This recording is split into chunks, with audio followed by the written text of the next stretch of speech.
सभी माँ माँ होने के योग्य नहीं होती। बच्चा पैदा करना एक बात है, वो तो पशु भी कर लेते हैं। सभी बाप बाप होने के योग्य नहीं होते। बच्चा पैदा करने में कौन सी कला है, कौन सी कुशलता है? प्रकृति तुम्हारा उपयोग कर लेती है, बस तुमने किया क्या है? बाप होना अर्जित करना पड़ता है, मां होना अर्जित करना पड़ता है। बच्चे पैदा करना बड़ी साधारण बात है। अगर मां ने अर्जित कर लिया हो मां का होना, तो प्रेम पैदा होगा। अगर बाप निश्चित ही अर्जित कर लिया हो बाप होने की योग्यता, तो बच्चा उसके चरणों में झुकेगा, लेकिन कहना ना पड़ेगा कि क्योंकि मैं तुम्हारा पिता हूं। हम बच्चे को झुठला रहे हैं, उसको प्रेम नहीं है और प्रेम दिखलाना पड़ रहा है, और दिखलाना पड़ेगा क्योंकि बच्चा कमजोर है। उसे बचना हो तो ये झूठ सीखना पड़ेगा। हम बच्चे के सामने एक बड़ी द्वंद की स्थिति पैदा करते हैं। वो द्वंद की स्थिति यह है कि अगर बचना हो तो झूठे हो जाओ, अगर सच्चे रहे तो बच ना सकोगे। और बच्चा निश्चित ही असहाय, बिना माँ बाप के सहारे का बचेगा कैसे? भोजन कौन देगा, सहारा कौन देगा? और आदमी से असहाय बच्चा और किसी का भी नहीं। ये थोड़ा समझ लेना। इसलिए जानवर ज्यादा सच्चे। जानवर का बच्चा पैदा होता है, वो कोई असहाय नहीं है, चलते ही पैदा होते ही चलने लगता है, 2-4 दिन में ही दौड़ने लगता है, 10-15 दिन में मुक्त हो जाता है। लेकिन आदमी का बच्चा बहुत असहाय है, ठीक ठीक पैर पर खड़े होने में करीब करीब 25 वर्ष लग जाते।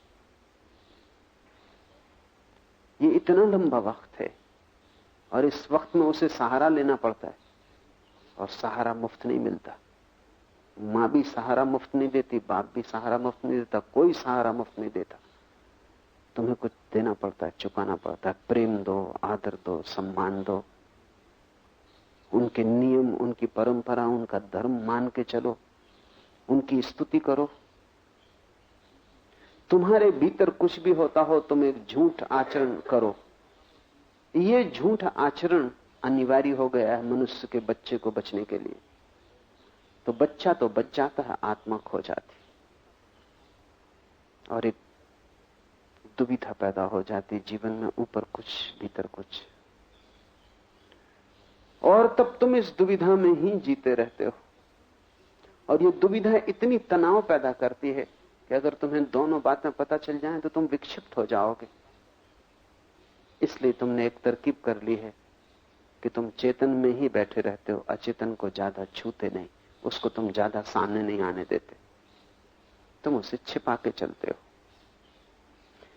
सिर्फ प्रबुद्ध पुरुष ही, जो ज्ञान को उपलब्ध हो गया, जिसने अपने चेतन अचेतन की सीमाएं तोड़ डाली, समाज ने जो झूठ सिखाया था, जिसने उसका त्याग कर दिया, जिसने अब जीवन की सहजता को, स्पॉन्टेनियसनेस को अंगीकार कर लिया, जो अब आकाश में उड़ते हुए बादलों की भांति सहज हो गया, झरनों की भांति सहज हो गया, फूलों की भांति सहज हो गया, जो पाखंड नहीं, जिसकी हिपोक्रेसी खो गई, उसकी आवाज में भेद नहीं होता, उसकी आवाज में 2 स्वर नहीं होते। तुम्हारी हर आवाज दोहरी, 2 आदमी बोलते हैं उसमें। तुम देखो, किसी को जीवन में सफलता मिल गई हो, तब तुम फूल मालाएं लेके उसके गले में डालने जाते हो, लेकिन उन फूल मालाओं में तुम्हारी ईर्ष्या नहीं छिपी कि ये फूल मालाएं मेरे गले में भी पड़ सकती थी और किसी और के गले में पड़ रही। तुम फूल माला डाल रहे हो, एक शिष्टाचार है। कोई हार गया है, जिंदगी से टूट गया है, तुम जाते हो उसका सम्मान करने, सांत्वना देने कि ऐसा तो होता ही रहता है, घबराओ मत, फिर खड़े हो जाओगे। और जिंदगी में हार जीत तो लगी है, हिम्मत मत तोड़ो, लेकिन भीतर तुम प्रसन्न हो रहे हो कि कम से कम एक प्रतियोगी समाप्त हुआ, मेरा रास्ता अब ज्यादा साफ है।